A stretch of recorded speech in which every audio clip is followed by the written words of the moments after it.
Sardines, that's all I can remember. For her, a black coat, me in the back seat while this man is in the driver's seat. I look at my feet and all I can see are tins of sardines. A man telling me that everything's going to be okay, that everything's going to be all right.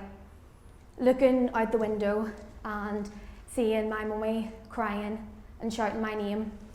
Not really sure at such a young age what was happening, when I was going to see her again, or if I was. I then went to a stranger's home where I stayed for a short period of time. I didn't know that person, and that was my journey into being looked after and to being in the care system. I then went through a time where it was hard. I wasn't really sure what was happening. I was very confused to who I was staying with, the families I was going to. I was moved around quite a lot. I then went to a children's home where I stayed for a short period of time. I then went to look around a long-term children's home. And at that time I met a man named Jerry. And Jerry asked me, he said, "Victoria," he was like, "Are you in education?" And I said no. And at that point I wasn't. I was in and I was out and I wasn't going. And that was because I didn't need to go in. When you're in care, you don't need to go into school because no one's going to make you. And for me at that point, I was like, right, okay, I'm not going to go. I'm not going to go in. I'm just going to stay in the children's home all day. And at that point, Jerry said to me, he says, "Victoria, education is key." And at that point, I was thinking, no, it's not. Why would I want to be in education? I can stay here and I can do whatever I want during the day. And then it wasn't until I moved into this children's home that I seen a cycle with the other young people. I seen a cycle whereby they were abusing drugs, they were abusing alcohol, they had mental health problems, and they had this cycle whereby they turned 18, they got a little pat on their back, and away they went to live independently with no education, with no employment. And I was seeing this and I didn't want this for myself. So I started going to school, and it wasn't to be a high achiever. It wasn't to get good grades. It was just to go in.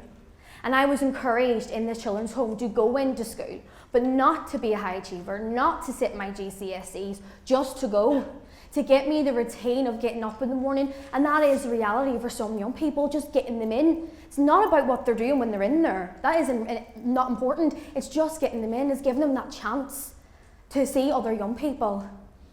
I always knew that I was different because at the end of that school day, I was going home to a children's home while my peers went home to their family. And I then was lucky to have met a man named Michael. And Michael tutored me throughout my GCSEs and throughout my A-levels. And I achieved 5 GCSEs, A star to C, which is not the case for young people in care. In fact, it's 49% of young people, 49% of young people in care are leaving with no GCSEs. 49%. That is a massive number to not have anything. So where are they going? What are they doing? And again, that's where the cycle comes in. They're not having education, so they can't go into that employment. And I was quite fortunate. I did keep that in my head, that education is key. Michael tutored me throughout my A-levels. I achieved 3. And something always stuck in my head when Michael tutored me, because like everyone, education is difficult. And I always set myself up to fail, even before I did it. I used to go in all my books, and when it got difficult, I used to just throw the head up and leave. I'm not doing it. I'm not doing it anymore. I've failed. And I wasn't a failure. Of course I wasn't. And like it's been said a few times today, you get a few pushbacks and you pick yourself up and you keep going. And Michael said to me, he was like, "Victoria, You know, these little chimpanzees in the 1900s all went up to space to look after their own environment and to feed themselves. And there was me, and I couldn't even do my A-levels. And that's something that sticks in my head. And even today, I would get in contact with Michael when university gets difficult, and I would message him and say, Michael, I need one of those chats where you tell me that these little chimps went to space. So I achieved these great grades in my A-levels. I then came to university.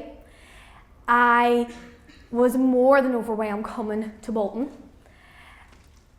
But when I got here, there was challenges that arose that I was not prepared for. Challenges whereby I didn't know anybody. I came here all alone.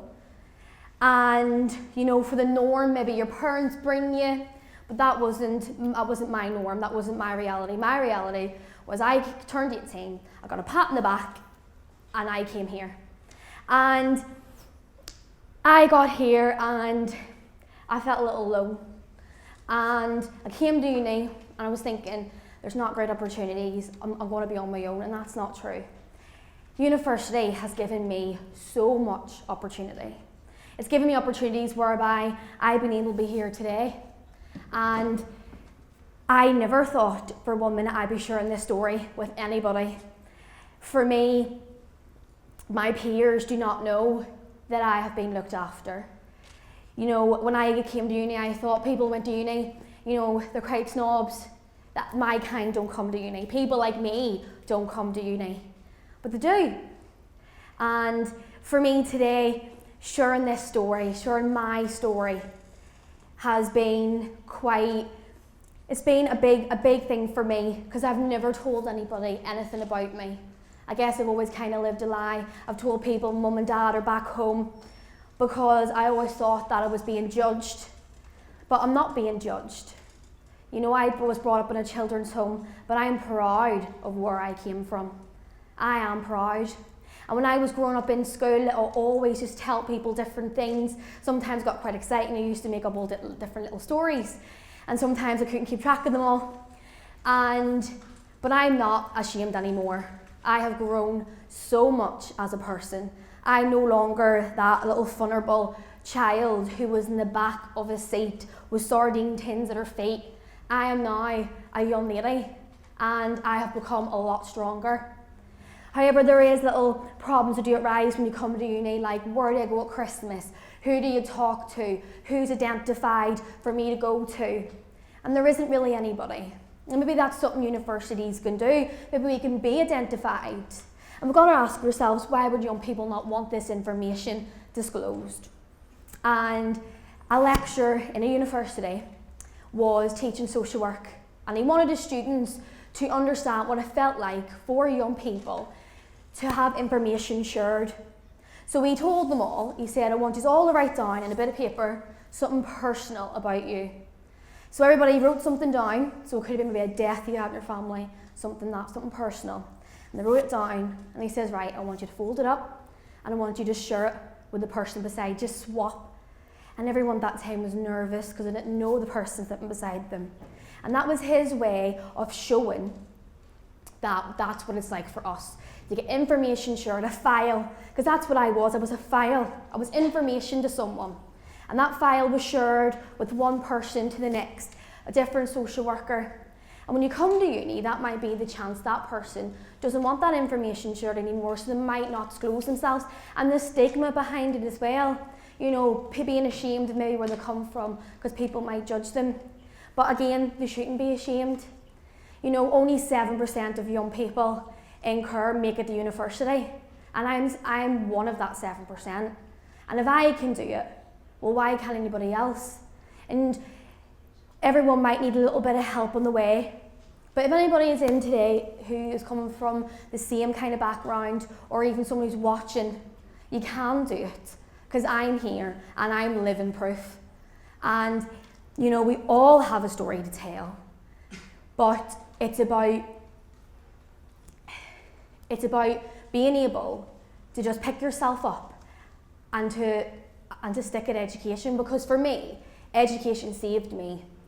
And I know where I want to go. And that's because education is key. Thank you.